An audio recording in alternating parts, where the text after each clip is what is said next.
Well, hello. I feel like it has been forever since I have done a reading recap. August went by so fast. August was so hectic for me. It was absolutely crazy, but amazing. And I read a lot during August, which is honestly really surprising because it was really, really busy for me. So I wanted to dive in and share some of my thoughts about the books that I read this month. Surprisingly, I actually did a lot of reading this month. I think I actually read like 8 books this month, which is crazy because usually I can read only about 6 and that's about the top that I can do. But I read a lot more than that this month. So these are all of the books that I read this month, except for a couple that are actually ebooks, so I can't show you the beautiful covers. So July was my crazy sci-fi month, where that's basically all I read. And then this month, we picked it up again with Lore by Chuck Black. So this is the 3rd book in the Starlet Legacy. I just went through the entire series.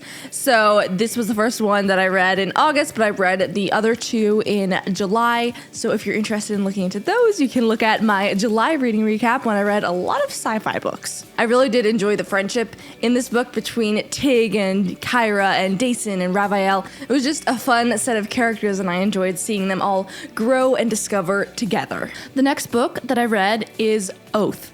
And the reason that I'm going kind of quick through the Starlet Legacy is that they all kind of blurred together in my brain. And I know the storyline, but I cannot remember which book has which thing. I think I remember generally, but I am going to mess it up. I think Oath might have been one of my favorite ones. I really enjoyed the stuff with Raphael and all of the drama that surrounded that. It was just a really neat chase that they went on to find her and save her, and I really enjoyed the character motivation in this one. And let me just say, in Oath, right at the end, there is like a mega thing that happens that I did actually kind of predict like a few chapters before, but there is a pretty major reveal that happens and I'm not going to share it. But I was really excited about the reveal and I was talking to Chuck about it and he was just like, yeah, that was a really hard one to keep a secret for a couple years while I was pumping out the other books. So it was really fun to see how all of that tied together in Oath. Now you have to read it to figure out what the reveal is.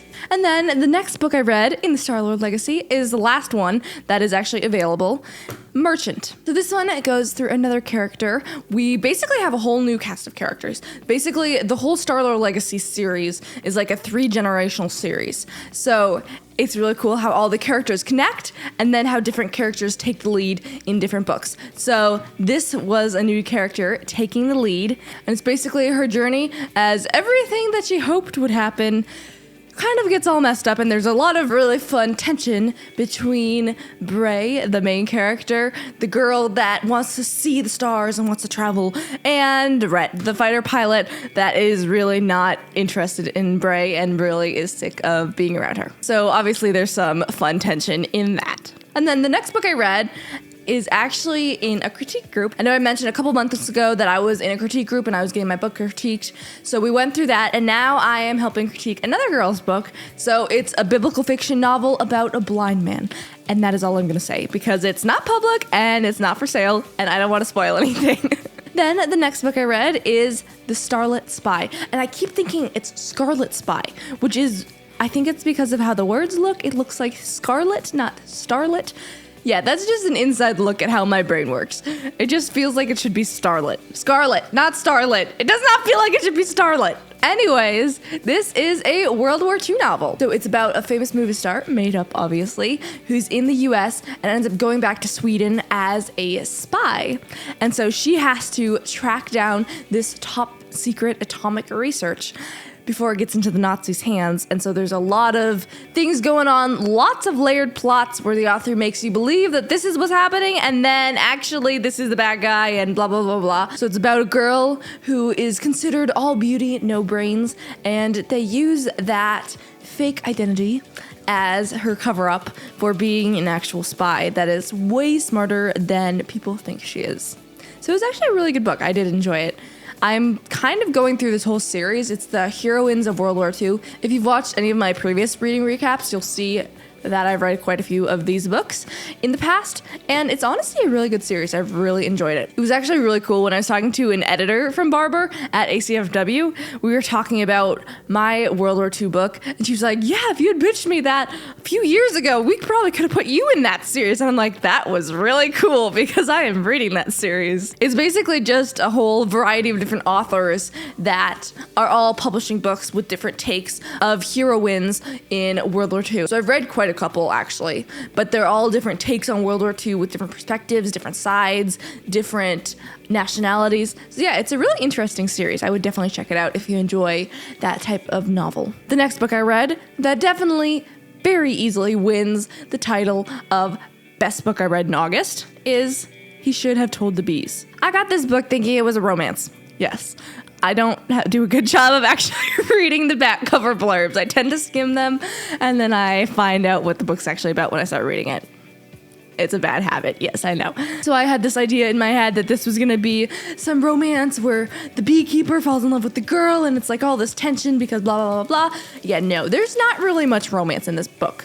And the slight romance that there is really elevates the book. It's actually about two sisters. So I actually started reading this book right before ACFW. I read it on the drive to St. Louis.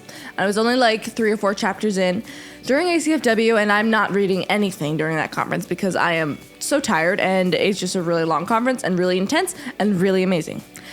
But I was able to actually meet the author there, and I was like, she's gonna be here. I need to have her sign my book. So she signed my book, and if I had been farther along in the book when I met her, I probably would have fangirled a lot more because I was only like 3 chapters in, and I'm like, oh, this is a nice book. The writing's really good. It's nice. So I had her sign it. And then after I got home from the conference and I read it in one evening, I was like, this is an amazing book. Whoa, this was so good. This was such an amazing book.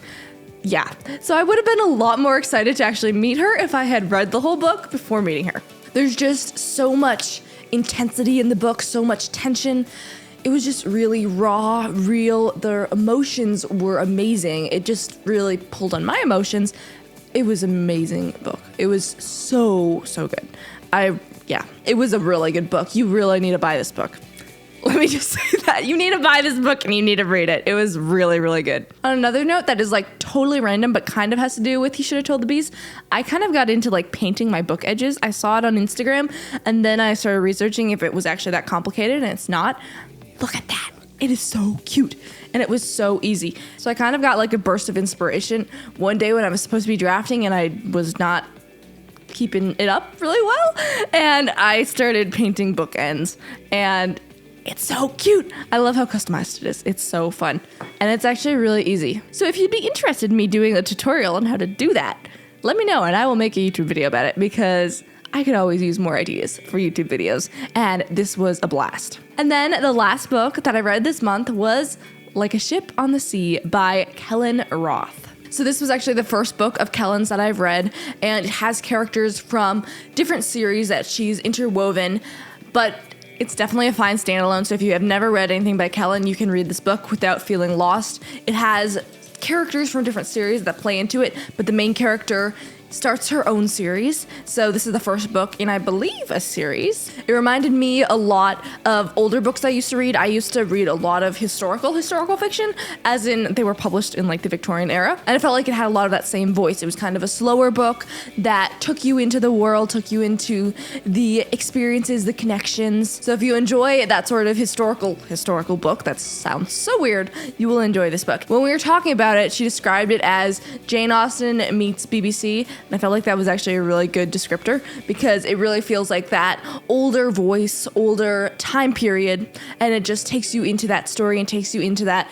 It's basically like a generational story, except not necessarily with generations. It takes place with different characters from different families, but they all interweave together. So yeah, it really reminded me of older books that I used to read a lot more when I was younger. And actually, I just had an interview with Kellyn where we talked about her new release, and then we actually talked a bit about indie publishing. So if you're a writer that's interested in that, she gave some valuable tips in that video, so I will make sure that you can see that video up next. So yeah, those were all of the books that I read over August.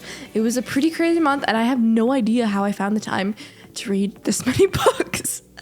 But it was a lot of fun. I read some really awesome books this month and really enjoyed them. So if you're new to my channel or you've been watching my videos and you haven't subscribed, please consider subscribing. It really helps me out, and I'd love for you to be able to stay in the loop for upcoming videos because I have some fun things coming down the pipe. And then again, make sure to click the like button, and if you read any fun books this month, please drop them in the comments below. I'm always looking for new books to read, and I would love to hear your recommendations. So thank you so much for watching, and I'll see you next week with a really fun video. So make sure to stay tuned if you love reading. So it's a biblical... I really can't remember what happened in each book.